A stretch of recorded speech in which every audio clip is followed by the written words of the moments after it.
কাল ছিল মিঠাইয়ের দিদুনের জন্মদিন। কাছের মানুষটির এই শুভ দিনটাকে আরও স্পেশাল করে তুলতে মিঠাইকে হাতে নিয়ে একবেলার জন্য আগে থেকে কোনো কিছু না জানিয়েই হাজির হয়ে গিয়েছিলাম। সাথে বানিয়ে নিয়ে গিয়েছিলাম তার পছন্দের গুড়ের পায়েস।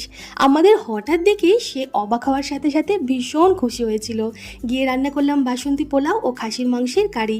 আমার ভাই বানিয়েছিল কাঠের জালে ছানা পোড়া বা ছানার কেক। আলাদা করে কোনো কেক না এনে এই ছানার কেকটাই কাটা হয়েছিল।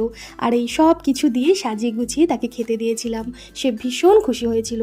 তার এই শুভ দিনটার জন্য আপনাদের সবার কাছে তার দীর্ঘায়ু ও সুস্থতার শুভেচ্ছা কাম্য। আপনারা কমেন্ট করলে ভীষণ ভালো লাগবে। Happy birthday to you, happy birthday two